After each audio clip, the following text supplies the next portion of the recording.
Si ma'am po, going 64 years old. Nasa Italy po ngayon. Ikaw, sir, ilang taon na po kayo? 45.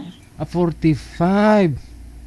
Pag sure ba? 45. Ma'am, paano ho yan? 45 po pala si sir.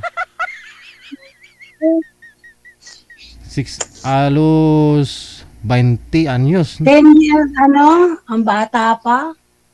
Saan kayo ma'am dito sa Saan kayo sa Pilipinas?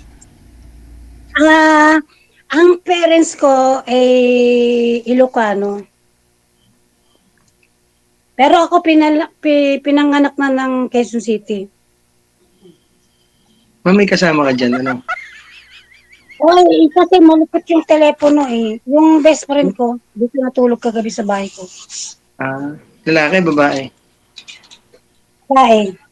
Babae? Yung best friend ko, dito natulog kagabi sa bahay ko. Duda ka agad oh. Sir, anong taong daw po kayo pinanganak? Sabi ng mga viewers natin. 1980 po, sir. 1980. Okay. June. June 1980. June 1980. Mhm. Problema, may ako eh. Pakiulit po, ma'am. Ano po 'yon? May edad na ako. Kasi 64 na ako sa August 7. Hindi ka naman halatang 64, ma'am eh. Parang nasa 27 ka nga lang eh. Mas bata sa akin. Ayaw Mas mo. bata. Mas bata. Edad lang naman ho yun. Ma'am, Ayaw mo. ito naman po ano ko lang, ang puso naman po hindi natanda. Ay, ganon? Oo. Oo nga. Nakuha ko nung una, yung pagkarating ko ng Italia, mas bata sa akin din. Oh.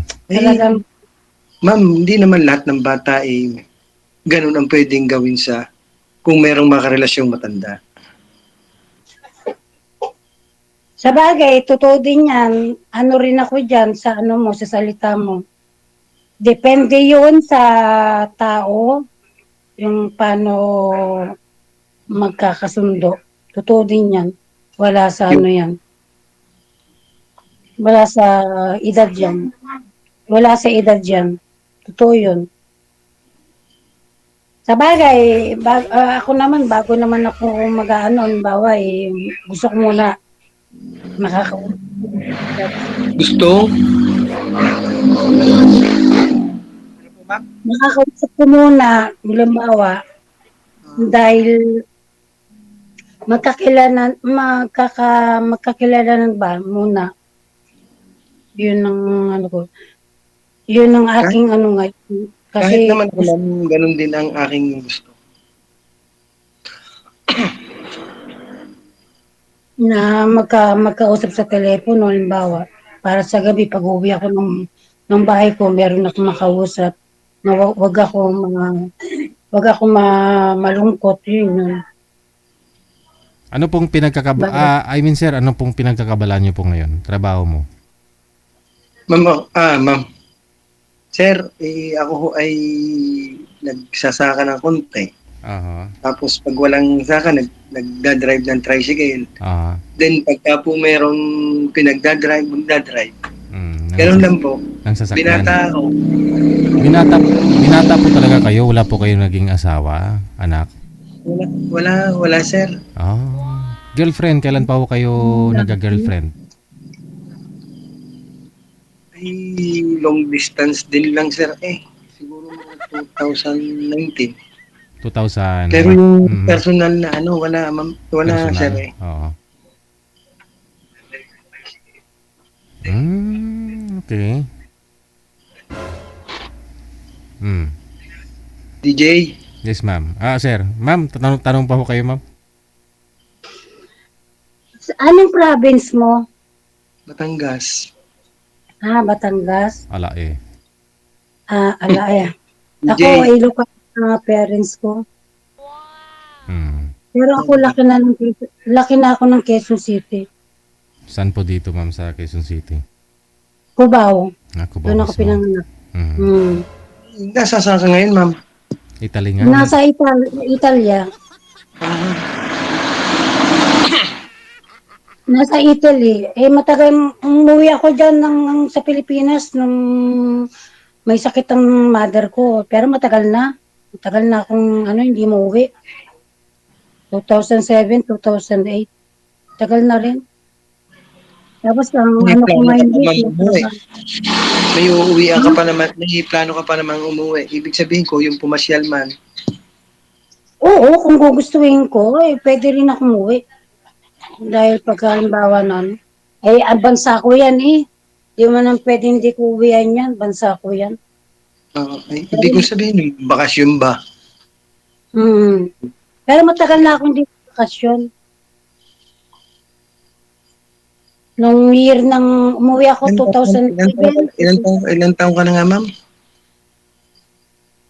63, magsi-64 na sa August 7. Hindi naman, DJ, hindi naman halata eh. Gawa ng hair niya, hindi namumuti. Oo. Ang namuti lang yung headband. Masaya lang ako, ma'am, na ano. Ang buhok ko ngayon, dati-dati kasi maiksi. Pag summer dito, maiksi ang buhok ko. Lalo na, pag umiksi pa yan, lalo pang iidad pa ng bata yung mukha ko. Hindi, joke lang. DJ, Yes, sir. Joke lang. bahala ka na. Ano ho? Bahala ka na. Yung po ay salita ng Batanggenyo. Mahala ka na. Ikaw kamo, Pero sir. ang laki ng diferensya natin, ha? Oo. 60, 63, ilan, ano ka na? 40, 5. Turning 46 na ako sa June. Turning. Hindi mo naman, ilan ang height mo? 5'2 lang ako, ma'am. 5. Ako, 5. Ako, 5. Ah.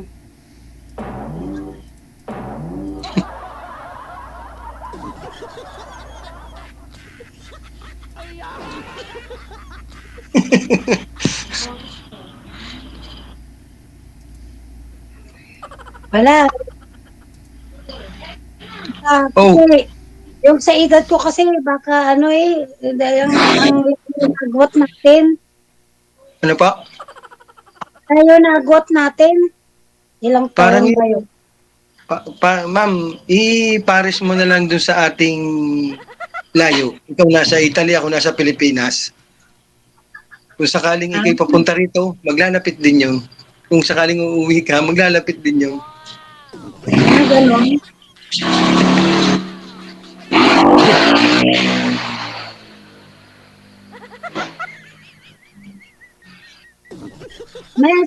Pwede magtanong, may asawa ka? Ma'am, ay wala nga ho. Nga pala, hindi mo nawala sa ano ko. Wala na. Ba't nawawala? Bakit di ka nakahanap at wala kang asawa? Hindi ko rin nga ho masabi. Hindi ko alam. Siguro ay ang isang sample ay kung halimbawa lang ay ako'y may asawa o may girlfriend, hindi ko kayo makikilala. Dahil ako ay... Bagay nga, totoo yun. Pero maganda rin yung bata ka pa. Dapat nag-ano ka na, no? Nagre-ready ka na. Dapat meron ka ng sa edad mong yan, na ka na, 40 mahigit ka na, may ka na dapat. May asawa ka na, may anak na rin. Girlfriend po muna ang aking kukunin. Tapos, sa bagay. Kasi mahirap pag halimbawa na nagsama na kayo, tapos hindi kayo magkasundo, maghiwalay din kayo. Parang yung sa akin, yung ginawa ko dito, nagsama kami, hindi kami nagkasundo, nagkaroon ako ng anak, 2 babae, yun, pumunta ng lumayo na, umalis na, pangit. Ma'am, yan naman, ma'am, hindi pagkakasundo, konting bagay, yan na may mapapag-usapan. Ayan lang ay naging dahilan talagang may, basta, mahabang paliwanag eh. Hindi ko makuha ang, basta, yan eh, kung konti lang diferensya, pwedeng pag-usapan. Pero pag mahal ka ng lalaki, halimbawa, Ano po? Pag mahal ka ng lalaki, kahit na ano ka pa, kahit ano pang ano mo, pinagdaanan mo, Kaya nga po. Kung totoong mahal ka talaga, ay ganun talaga. Halimbawa. Ayun. Kaya nga po, yung konting diferensya, kung hindi ka mahal, kung hindi nyo mahal ang isa't isa, yun ay palalakihin na hanggang sa maghiwalay. Baliktad naman doon sa sinabi mo na pag nagmamahalan, eh yan eh kahit ano, tanggap. Sino ka pa, halimbawa, ano pang ano mo, kung mahal ka ng lalaki, talagang ganun. Kaya ako nga nakadala dahil mas bata sa akin yung Ma'am. dito, mas bata sa akin, kaya parang nagkaroon ako ng ano, ng... Kalimutan mo na yung nakaraan. Sa bagay, 8 taon na. Pero matagal kaming nagsama, 27 kaya. Kalimutan mo na, ma'am. Yung sa pahina ng libro ng buhay mo, punitin mo na, sumulat ka ulit ng bago. Oh. Talagang Batangas ka.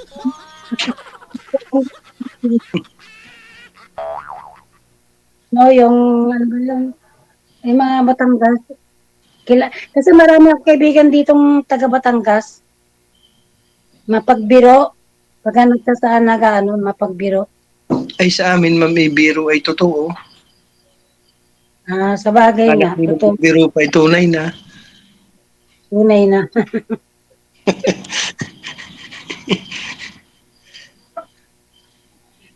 Tumatawa yung kaibigan. Ikaw, sir, umiidad ka na ng 45, no? Mag-46 na.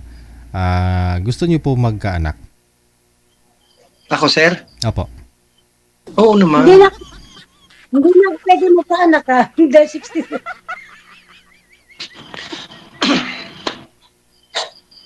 Oo, sir. Gusto ko pa rin magkaanak yung aking magiging partner. Mm-hmm. Mm-hmm.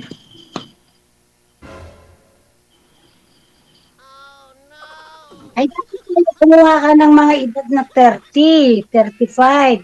Magkakaanak pa yun. Opo. Ay di sa ngayon, yung pagkakakilala ko sa inyo, dagdag bilang kaibigan. Yung kaibigan, dagdag kaibigan, na dumami na, nadagdagan na ulit ng isang kaibigan ko, yun. Tama ka nga doon. Then, porket nakausap, ano mo na, hindi. Dahil excuse po, dahil na-point na ni DJ yung aking gusto kaya sinabi ko na rin naman sa iyo na gano'n. Hindi ko agad sinabi sa iyo gano'n dahil tayo na may kaibigan, ayoko namang si DJ na mismo ang nagsabi ng gano'n. Sumagot naman, sir, gusto ko rin naman magkaanak yung kapartner ko para naman merong DJ, nandiyan ka pa? Yes, dito lang ako, sir. Gusto ko rin din makita rin naman ang kakyutan ni ma'am, Sabihin na natin sa age na ganyan yung age na ganyan, kung merong paparisan 5, si ma'am ang una na batang tingnan. Mahilig kasi ako sa music. Sa totoo lang, araw-araw, pag napasok ako sa trabaho ko, mahilig ako araw-araw. Nagbibisikleta pa ako pag nagtatrabaho.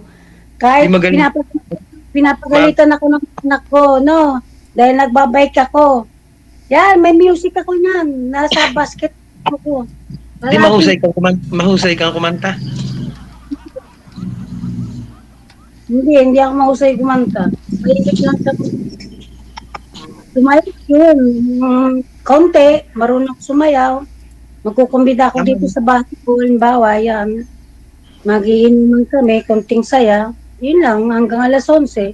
Yun, kasi gusto ko palaging masaya. Gusto ko palaging, ang kasama ko, palaging masaya. Pero dapat totoo lang ha. Yung maging, halimbawa, gaya sa relasyon, kagaya mo, kung makikilala kita, gusto ko totoo, maging totoo lang. Ma'am, Kasi ako, ma'am, ang sa katulad kong edad na ganito, wala nang puwang sa akin na magsinungaling eh. Dahil ako'y nasa edad na ng hindi na ako bata. Naghahanap na ako ng seryoso. yun, sana na intindihan mo yung ibig, ang anong ibig sabihin ko. Hindi yung nagbubulahan, yun, Ako, yung pangit yun, pagka ganun, pagbobola. Maging totoo, kahit sa kaibigan, gusto ko rin yung ganun, na maging totoo yung mga sinasabi. excuse. Nagkasama ng yung pagka ganun na, halimbawa, na maging totoo, magsasalita ka, relasyon nyo, mag-work. Kung, di ba, ako, ang pagsali ko rito, naghahanap ako ng pwede kong kaibigan o kung ano man na maging girlfriend o maging asawa, hindi naman ako nawawala ng pag-asa. Ikaw, anong age na tinatarget mo na hinahanap mo rin? Yung edad ng hanap mo? Ma'am? Ano Sa yun? akin, mabait, maging totoo. Yung pong edad, sa edad na lang muna. Sa edad, ako sa totoo lang, wala sa edad kung nagkakasundo. Kahit na may bata, o mas may edad sa akin, mas bata sa akin, importante doon nagkakasundo kayo. Yun ang ko. Wala naman sa yan, bawa. Kaya nga sabi ko, maging totoo ka lang, bawa. Mapagmahal, sabi mo lang, ayaw mo na. Hindi yung halimbawa kasama na kayo kung tagal, tapos bigla kang aatras, pangit yun. Paano yung pangarap mong magkaanak, sir? Paano natin yan maibigay, ma'am?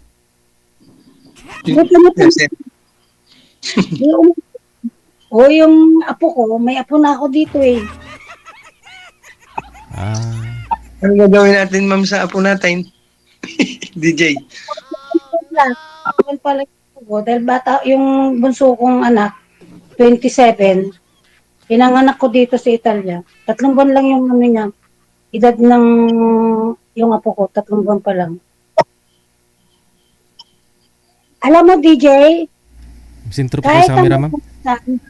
Sintro po kayo sa camera. May anak, kung kayo nagmamahal, ano rin yun, bilang din. Hindi po kayo nakikita, ma'am. Sintro po kayo sa camera. Ayan, nakasentro. Ino-off naman ni DJ, dapat ikasama rin dito. DJ, sama ka sa amin. Okay lang mo yan. Bakit pag honeymoon kayo, kasama pa rin ba ako? Hindi naman Hindi pa naman ito honeymoon, sir. Hindi pa naman ito, sir, honeymoon. Excited lang ako kung mag-honeymoon kayo. Ni-imagine ko nga eh. Hindi. Pero sir, pero may karanasan ka naman, sir, kasi wala ako kayong girlfriend, asawa. Sir. Oh. Yung ba'y pwedeng sabihin dito? Di ba may limit, sir, ang pwede mga... Ano? Di ba may mga limit ang mga sinasabi? Hindi, walang limit kasi ako na nga ako nagtatanong eh. Tanong ko lang naman kung experience ka eh. Sorry, sir. Tayo naman, sir, nag-iingat lang, nasunod lang. May experience. Self-experience? Oo. Baka mamaya si ma'am pa magturo sa'yo. Hirap na eh. Ano pangalan mo? Trabaho. Si Ed Edmundo. Yeah. Edmond? Ed lang talaga. Edgar. Akala ko Edmond. Ang pangalan na ginagamit ko dito sa mga dokumento ko, Aurora. Pero ang nickname ko, Betty. Betty sa messenger ko. Betty. Betty. Saan yung ginagamit yon? Ma'am? sa Facebook.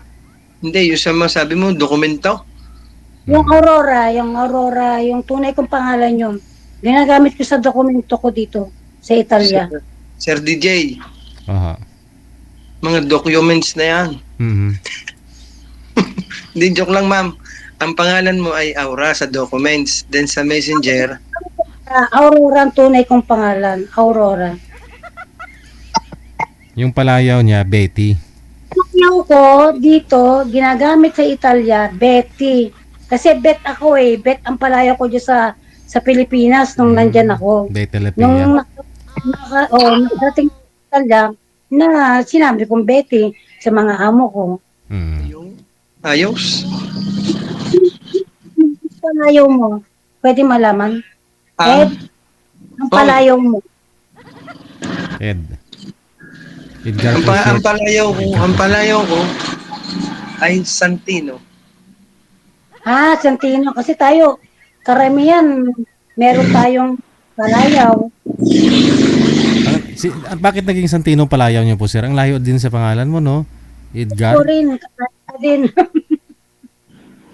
Bakit naging Santino, sir? Ano pong dahilan? Sino nagbigay? Anong ibig sabihin ng pangalan mong Santino? Oo nga. Naalisan lang ho dahil ako merong batang tinatawag dito na nung uso yung mga mga sa television na Santino. Oh. May tinatawag akong Santino. Ah. Ibinalik din sa akin. Oh. So bago lang po pala yung tinawag sa'yo. Bago lang po pala kayo ginawa ng pangalan na Santino. Dito lang, sir, nung sikat yung palabas na yun. Pero nung hindi pa uso yung Santino na yun, yung palabas na yun ng Santino, ano pong palayaw mo? Edgar rin. Edgar din. Ed. Yung pangalan ko, sir, ang tinatawag.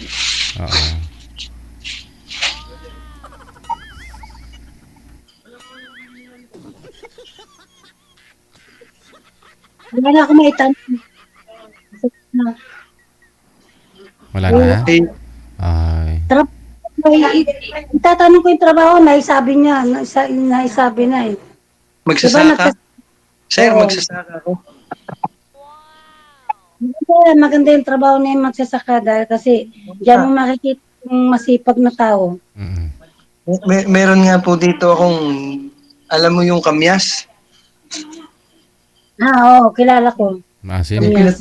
May pinatayo dito ang nanay ko kinuha ko. Tala mo. Kainin mo, sir. Ha? Yan, nung nasa Pilipinas ako, yan ang kakao sa kamyas. Pag sir, pag pinatuyo, ano na yun? Pag kinain mo, maasim pa rin. Huwag masyadong tuyo, ganun. Oo, sir, maasim. Pwede ito sa mga gulay, isda. Sigang. Oo. Masarap to. Sige nga, sir, kainin mo, sir, para maglalaway kami. Gusto ko naman, sir, naka-on cam para kita ko ang iyong paglalaway. Argay. Wag na si madam na lang. Mahirap, sir, yung kami lang dalawa maglalaway. Sige nga. Sige na. Buksan ko yung camera, ha. Ayan, bukas ko na. Kita mo na ako. Sige, ihanda ko yung tubig ko. Dali. Sir DJ, thank you sa pagre-request ko yun mo. Adi, magpa-thank you ka kung kayo ng dalawa. Kung doon ka na sa Italy, huwag mo hawak ko kalimutan, ha. Ako, sir, pag andun sa Italy. Pag doon ka na sa Italy, huwag mo akong kalimutan dito. Kung ako'y dadalhin doon ni ma'am, baka naman bawal din ang exotic nakatulad ko, kahirap no. Exotic, ha? Baka sa airport pa lang tayo ma-hold na. Grabe naman. Maganda ho sa ura ng tricycle driver sa Italy. Di ba namamasada po kayo tricycle, sir? Di pa uso yun sa Italy. Baka naman, 3 rin ang gulong doon, sir. Iba na, pagdating sa Pilipinas, 3 lang. 3. Baka naman pagka nag-Italy na, baka iba na. Oo, baka 6 na, no? 6. Ganun pa rin. Yun. Sir, yung po magpapatunay, 3 din talaga daw. Oo. Dahil siya nandun. Siya masunod, dahil sa kanya, siya makapunta ka dun, eh. O sige na, wag na ho natin patagalin ito. Good luck na lang sa pag-uusap ninyo sa off-cam. Good luck na lang ho sa pag-uusap ninyo sa off-cam. Tuloy-tuloy lang po ang pag-uusap. Inaalam mo ka. Sir. Opo. Thank you ha. Okay, welcome.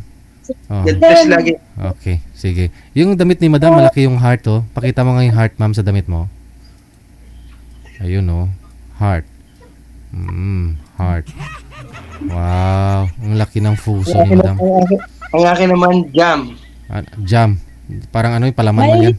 Parang palaman. Mahilig ako sa puso, sa mga t-shirt. Dahil kasi wala naman ako puso na nakikilalang ano. Ay. O ngayon na may nakilala na po kayo. So good luck na lang. Maraming salamat. Thank you. Sir, ano to?